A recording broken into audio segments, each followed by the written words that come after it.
Welcome to the Real Estate Jam session. Today we're going to be talking about how to use debt to increase your real estate investment returns. For that, I've got George Pino, CEO of Commercial Brokers International, sitting right next to me. George, thank you for coming that 7-8 feet over for the... Yeah, I was going to say it was a hard walk, a little bit of traffic. There's a few things that are actually I'm not used to in the hallway. Since this is going to be the last video that we shoot here, we're moving, kind of exciting, moving our offices into some new, bigger space across the way. Yeah, I get my own studio. I'm going to have padded walls, which can work for a lot of things, being in a commercial real estate office, not just for sound. But yeah, so this is going to be the last live video. I do have one more shoot tomorrow, but it's great, and I think we got a great topic to take us out on. So, all right, I think let's really break it down. What is debt, first and foremost? Okay. You know, at its simplest, at the most simple, it's essentially money that you're borrowing to purchase something.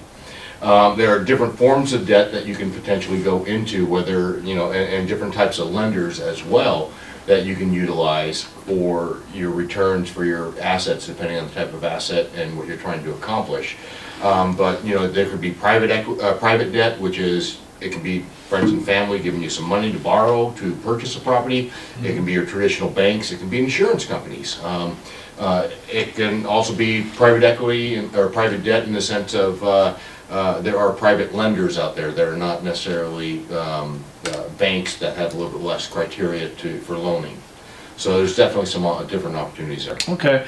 When you go to an insurance company, that's going to be for big debt, right? When you go to an insurance company, it's big debt.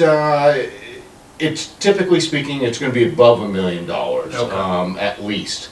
And you know, obviously it's going to be a little bit more, but what's interesting about insurance companies is that most insurance companies, the type of structure of what they do for their loans is they have yield maintenance on it. Mm-hmm. So they offer a lower interest rate, but at the same time there's hefty prepay payments in the sense of yield maintenance, so that if you, let's say it's a 10-year loan, and you sell it in year 2, you actually owe 8 years of interest, which could be more than the those prepayment penalties can be tough. Yeah, absolutely.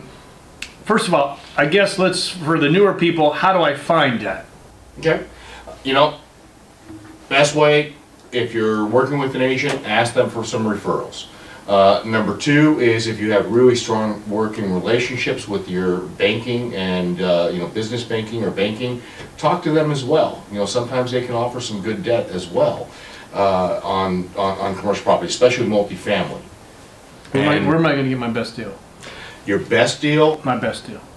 You know, you know, I always love when people use generic terms like best deal. Yes. Because, you know, the best deal really is what matches your goals. Meaning, you know, if you're planning on holding that property on for the longest time, right, and you never plan on selling or never need to sell, that's actually probably more important than planning on selling, then, you know, a insurance loan with yield maintenance may be the best option because it has lower interest rate, much lower, a lot of times a lot lower than what others are, so you increase your returns that way. At the same time, if you, let's say you are new in the business and you're just getting started, you may not have a good large resume that lenders have want to see, and or have enough income to support a guarantee on the loan, so you may have to go to private debt, which could go into either your friends and family or a private lender, but generally speaking you're paying more upfront fees, and it's considered typically a little bit more shorter term, and you're also having to put more down payment on it usually. So it really depends. The best debt is really what you're trying to accomplish. Is it a short-term hold, medium-term hold, long-term hold, and then what can you do with it? Right. Good answer, by the way. Oh, thanks you. All right, so let's say I've got a portfolio of 3-4 properties, maybe more, but how can I best utilize debt to grow my portfolio or increase my returns? You know, number one, you should always look at your properties and how they're performing. If you are doing that and you're familiar with it, then you know what the maximum debt you can place on it safely. If you have a historical track record of that property's performance that you yourself have done, let's say you've owned it for the last 5-6 years, and you know that the rents have increased, it's performing, you have a net operating income of X amount over the last few years, and it's growing on average 5 to 7% a year maybe. You can project then what type of debt I can put on it safely, and then take some of that debt out and use that to actually acquire other properties that you're now increasing your portfolio, but you're having more tax benefits and income coming in. The best way to look at it, and I think this is one of the easiest ways to judge whether or not to put debt on it or not, is what's my cap rate, and is the amount of money that I'm borrowing, the interest rate, lower than the cap rate? Because if I'm borrowing less than what I'm making, then I'm actually increasing my returns. Right. Yeah. Well, how much debt is too much debt, do you think? I think the nice part is most lenders they have what they call a debt service coverage ratio. So typically speaking, they're looking at about a 1.2 times the debt, the net operating income should be 1.2 minimum times the net, the debt service, or the payments for the loan itself. So when you take a look at that, obviously, if your debt service coverage ratios are below that 1.2, that's probably too much debt. It's higher risk. Realistically speaking, for myself, I like to still see some income coming in, so I don't try and go as high as possible, but at the same time I also like to have a little bit safer. So I typically, if I'm refinancing, I'm looking at maybe a 50% leverage, maybe 60%. You want some cash flow that you're putting aside. So some cash flow for the property emergency. itself, absolutely. Putting aside for unexpected expenditures, unexpected capital expenses that may pop up. But then you can also then, let's say, after you do save some of that, that can also go into potentially acquiring other properties as well as an investment. So that's how I would look at it when it comes to the investments, as far as how much debt you should place on it. That being said, Too much debt. too much debt, but there may be times for that, in the sense of, let's say it's a construction type deal where you're actually going to, or an acquisition rehab property, and you're getting a construction loan.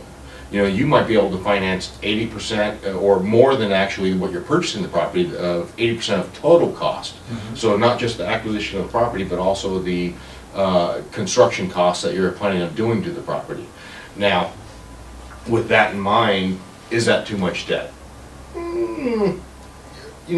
If you're planning on holding it for a short term, and you've actually projected out your interest carry and what you're planning on doing and your current occupancies, that is probably not too much debt at that point, because it's a short-term loan. But if you're planning on holding it long-term, you're going to want to make sure that construction loan is a convertible loan that you can convert to permanent financing, and maybe take some of that down. Oh yeah. Yeah, I mean, but you still got to be careful. You've got to, if you're somebody that has a couple properties and you're really out there, make sure, looking for a loan, make sure you shop and make sure you find the best deal. Stick to your numbers. Keep looking until you find the right numbers. Yeah, and I completely agree with that. And what I think also is to really take into consideration is kind of what I said earlier, when if you have a property and you know what the income it's bringing in, how safely you can go. So when you talk about how much debt is too much, it's really a factor of the property and what the income it's generating. So there are times in the past where I have financed properties with a hard soft money lender at 100%. But we knew going into it that we're going to hold it short term, and or that the property had more than enough income, and the debt service coverage ratios were a lot higher. So in those aspects, and those were kind of high risk deals. High risk, but it was it was the using the debt that was available to put us in front, to be able to essentially close in 10-15 days on a property, which put us above, so we acquired it and then we refinanced out of it later. So there's definitely some opportunities like that. All right, George, thank you very much. Folks, thank you for tuning in today. If you have any questions or you want to talk to George, I'll put his contact information down below. And if you haven't done so, make sure you subscribe. And we put these videos out every Tuesday and Thursday at 2 p.m. PST. Make sure you tune in. Again, thank you for coming in, George. Thanks for having me.